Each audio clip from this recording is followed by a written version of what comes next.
안녕하십니까 성도 여러분, 최성수 목사의 말씀 묵상 시간입니다. 온전한 예배를 위해 캄보디아 바튼방 신학교에서 제공합니다. 오늘 본문은 요한복음 12장 1절로 11절까지의 말씀이고요. 마리아 헌신의 의미, 이 제목으로 말씀을 묵상하겠습니다. 예수님을 위한 잔치가 열렸습니다. 죽은 나사로가 다시 살아난 후 마르다와 마리아가 마련한 것입니다. 다시 살아난 나사로는 예수님과 함께 앉아 있습니다.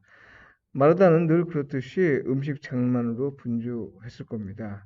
언제나 예수님 앞에서 말씀에 귀를 기울이던 마리아가 이번에는 보이지 않습니다. 그런데 그녀가 모습을 드러낼 때는 지극히 비싼 향유인 순전한 나드 한 건을 손에 들고 있었습니다. 나드는 산스크리트어로 향기를 바라다라는 뜻으로 히말라야 고산의 풀에서 채취되는 유향의 한 종류입니다.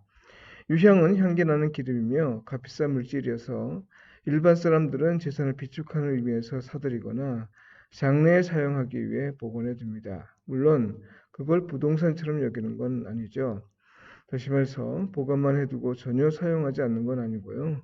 비록 아무 때나 사용하지는 않아도 아주 특별한 경우에는 사용하기도 합니다. 또한 그 효과는 고대로부터 알려져 치료제로도 사용되었습니다. 한 근 양의 나드는 노동자의 1년 품삯 정도의 가치를 가진 것입니다. 그런데 항상 서둘러 예수님 앞에 모습을 드러냈던 평소와 달리 이번에는 뒤늦게 모습을 드러냈습니다. 그녀의 손에는 나드 향유가 있습니다. 온 집안에 은은하게 퍼지는 나드 향을 느낀 사람들은 예수께 다가오는 그녀를 주목합니다. 마리아는 천천히 다가오더니 그 앞에 무릎을 꿇고 나드 향유를 그의 발에 붓고는 자기의 머리털로 그의 발을 닦았습니다. 나드 향이 집안에 가득했죠. 보통 손님이 오면 부유한 집은 종을 시켜 손님의 발을 씻긴 후에 올리브유를 머리에 붓습니다. 호스트로서 손님을 귀하게 여긴다는 의미를 이렇게 표현한 거죠. 다른 복음서에 등장하는 여인은 예수님의 머리에 향유를 부었다고 했는데요. 이건 예수님을 아주 귀하게 여기는 태도입니다. 그런데 오늘 본문에서 마리아는 나드 향유를 예수님의 발에 붓고 그의 발을 자기 머리털로 닦았습니다. 여인의 머리털은 외부인에겐 감추는 것이 근동지역의 풍습입니다. 머리털을 함부로 드러내는 건 행실이 부정한 여인의 태도입니다. 그런데 마리아가 자기 머리털로 손님의 발을 닦았다는 건요, 손님을 지극히 귀하게 여긴다는 뜻과 함께 자신의 낮음을 표현합니다. 종교 지도자들이 공개적으로 예수를 죽일 기회만을 노리고 있는 때, 그와 함께 다니는 것 자체가 위험하게 여겨지는 때, 그래서 그를 공개적으로 높게 평가할 수 없는 때, 바로 이때 마리아는 자기에게 있는 가장 귀한 것으로 예수님이 지극히 높은 분임을 인정할 뿐 아니라 그분 앞에서 자기가 종에 불과한 존재임을 고백하면서 말이 아니라 행동으로 보인 겁니다.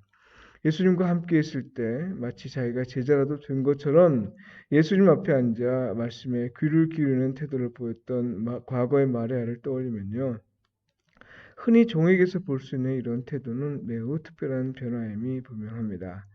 더는 살아날 가망이 없었던 죽은 나사로로 살리신 걸 직접 경험한 그녀에게 일어난 변화였습니다.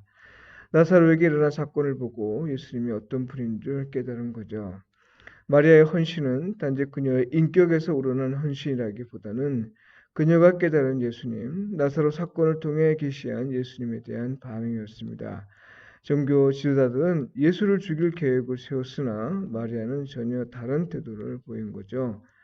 한편 이 모든 걸 지켜보는 가룟 유다의 시선은 그렇지 않았습니다. 그는 마리아의 행위를 오히려 낭비로 생각합니다.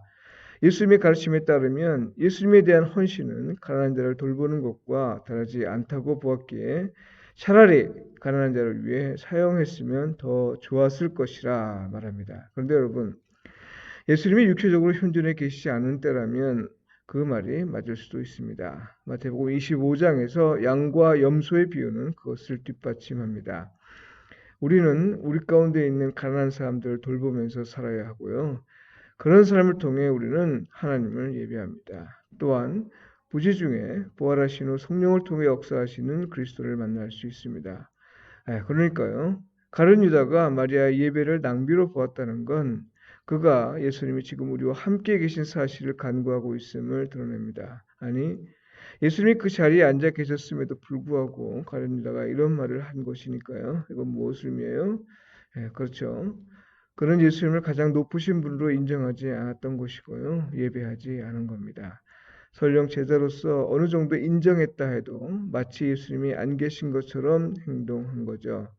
지극히 높으신 분으로 인정받는 예수님과 그를 낮은 자의 모습으로 섬기는 그녀의 마음을 보지 않고 오직 물질적 가치만을 염두에 둔 겁니다. 가룟 유다의 말을 들으신 예수님은 그녀가 하는 일을 막지 말라 하시고 또한 나도 유향을 잘 보관해 두었다가 예수님의 장례에 사용하게 하라고 말씀하셨습니다. 여러분, 이건 무엇을 의미합니까? 예수님은 산 자로 있으나 죽은 자로 있으나 똑같은 의미가 있다는 겁니다. 예수님이 죽었다고 해서 단지 시체로 있는 것이 아니라는 말이죠. 비록 죽었다 해도 값비싼 향유를 사용할 가치가 충분히 있는 분으로서 존재하신다는 말입니다. 예수님은 죽음으로써 복음이 되셨기 때문이죠. 오늘 본문을 성도의 헌신을 강요하기 위해 사용해서는 안 됩니다. 왜냐하면 말의 헌신을 우리의 헌신을 북돋기 위한 것이 아니라 예수님에 대한 고백이고 예수님을 예배하는 태도이기 때문입니다. 오히려 마리아 같은 헌신을 강요하는 건 물질의 가치를 둔 가룟 유다와 같은 모습입니다. 성도 여러분, 오늘도 주 안에 거하시면서 지극히 높으신 예수님을 인정하고 고백하면서 여러분의 최선을 다하는 일에서 성령님의 인도하심을 받으시길 바라고요. 서로 사랑하고 서로 돕고 서로 세워주는 삶을 통해 하나님과 이웃에게 복음에 합당하게 반응하며 사시길 축복하며 기도합니다. 체감 온도가 45도에 이르는 무더운 날의 연속인데요. 캄보디아에서는 이런 날이 6월까지 계속 이어진다고 합니다. 캄보디아 선교사들과 현지 목회자들이 목회에 지치지 않고 건강을 잃지 않도록 기도해 주십시오. 기도드리겠습니다. 주님, 비록 사람에게 가장 비천한 모습으로 여김을 받으셨으나 가장 귀하신 분임을 인정하고 고백한 마리아의 신앙을 봅니다. 사람으로 오셨으나 그 안에서 하나님의 아들임을 보았기에 그런 헌신이 가능했음을 깨닫습니다. 우리의 눈을 열어 예수님이 우리의 주님을 보게 하시고 우리의 가장 귀한 것으로 주님을 예배할 수 있게 하소서. 예수님의 이름으로 기도드립니다. 아멘.